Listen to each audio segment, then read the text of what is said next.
Got a nice mail haul video to share with you guys. I got a. At first, whenever this came in, I've had several packages come in the last several days, and wasn't sure. I'd kind of forgotten what I'd gotten from whom, and this one, bought from a seller on Facebook. The box has taken a beating. Luckily, the figure's packed in a much larger box than what it requires and has plenty of bubble wrap. So,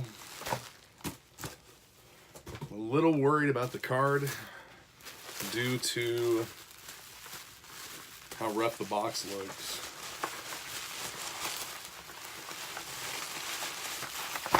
Plenty of repacking supplies for later whenever I'm selling stuff. I reuse packing material. I reuse bubble wrap, and sometimes I reuse boxes if they're in good shape.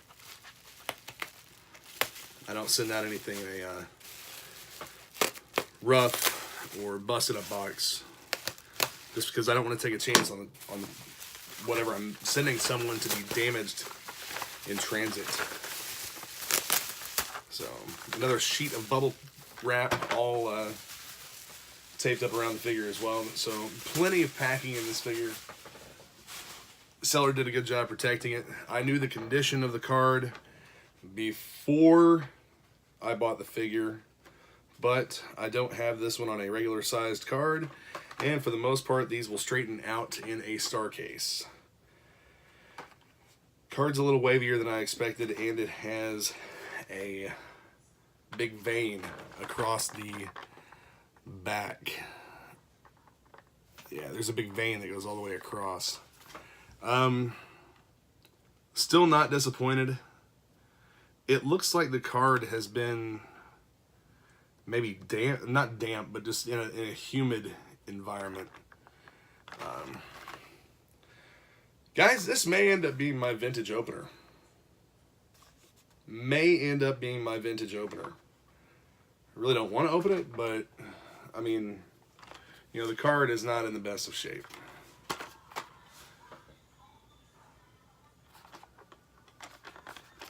Not in the best of shape. I'm not completely disappointed with it, but it could have been a lot better. Yeah, the vein across the top here is actually at the top of the bubble. I don't know how many of you guys had the V2 snake, or not snake eyes, but the V2 Firefly. But this figure was actually really cool. He came with a what is in essence a top with a blade. And it's operated with this ripcord here.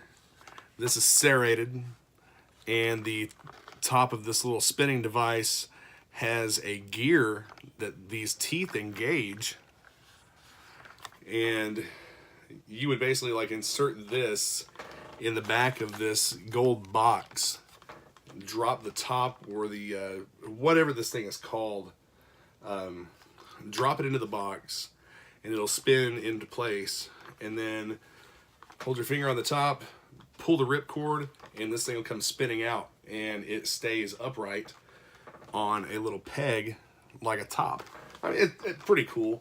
A lot of the toys that were coming out, a lot of the GIJoe toys that were coming out in the late 80s, early 90s, especially in the 90s, they all had some kind of a gimmick. They all had like firing weapons or accessories that did specific things. I know like Star Brigade had a Cobra Commander figure that had a it was like a harness that you would put him into, and it had a suction cup wheel. Well, that suction cup wheel was made in theory so that if you stuck it to something, he would ride this thing down an incline with the suction cups. And I have that figure loose. I may actually I may show that to you all at some point in the near future. But if not, I'm sure that a lot of you had it. I'm one of the few people that probably likes the color scheme of the V2, I keep wanting to call them Snake Eyes, the V2 Firefly. I'll go ahead and read the file card here. It has a quote from him, codename Firefly, Cobra Saboteur, Vehicle specialty, Cobra Paralyzer driver. So the Paralyzer was another neat vehicle. At least I think. Let's see. I'm getting text messages. I came, I saw, I blew it up. Firefly has been... let's see. Firefly has been blowing things up for Cobra since Cobra Commander first donned his hood and opened up for business. Since that time, Cobra has expanded to include entire battalions of bomb planners, arsonists, booby trappers, but Cobra Commander still keeps contacting Firefly, the Rembrandt of plastic explosives, when a job needs precision bombing. Yeah, I had a little sneezing fit there, and I didn't think that you guys would want to see that on camera. So anyway, when Cobra Commander needs precision bombing, Firefly constructs bombs protected by cross-wired anti-tampering switches so complex that they are impossible to defuse. I don't know about impossible. I'm sure that a Joe could probably defuse one of Firefly's bombs. When the time is right, he uses his blade launcher weapon for maximum effect against his unsuspecting targets. Okay, so it's a blade launcher weapon. So, I mean, like in real life, does this guy stand behind this big box and put a foot up on it, and he's like pulling at the ripcord like this, you know, trying to get this thing started. Delayed detonation, shrapnel, bomb. Okay, that's what the spinning top thing is. Remote controlled mega concussion dynamite canisters. Like they have a little diagram on the back with the figure, and it's all numbered. And this is what all of those tools are. And it talks about even the pieces that are on the figure. Like number 3, toxic fume emitting smoke bomb grenade. That's this little grenade right here on his chest. It doesn't come off. It's molded onto the front half of the torso.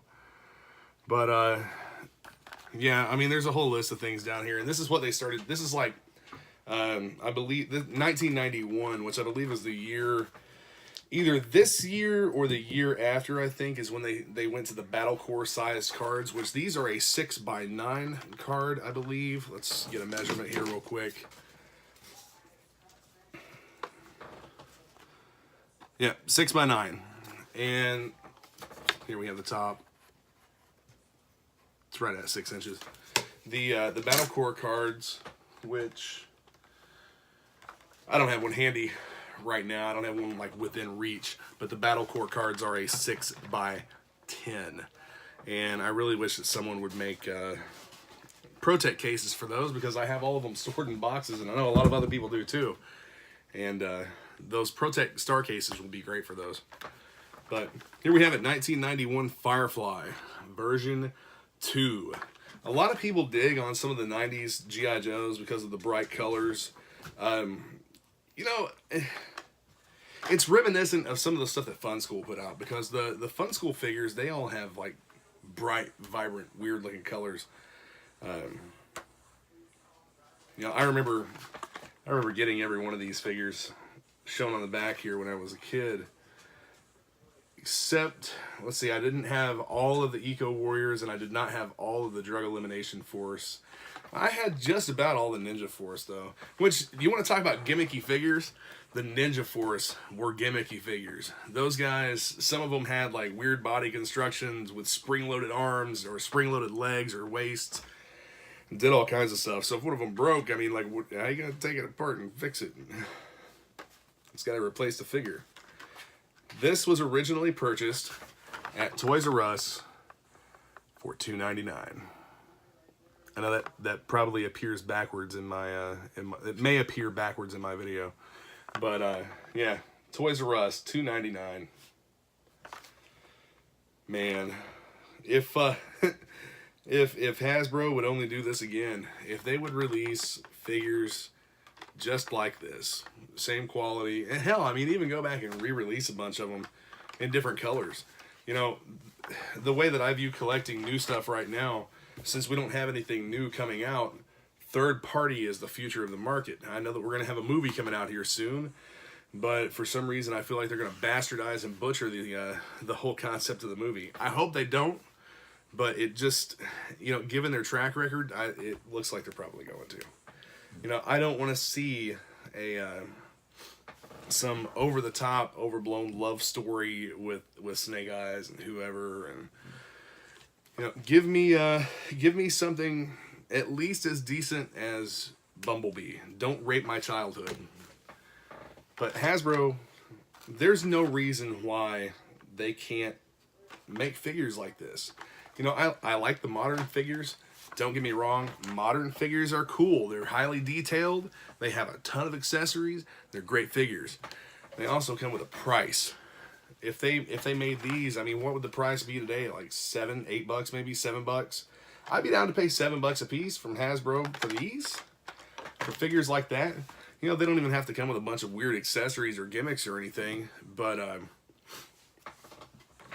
you know, they could totally do this. They just won't. Package it on a card in a blister pack, and they'd sell the absolute hell out of them.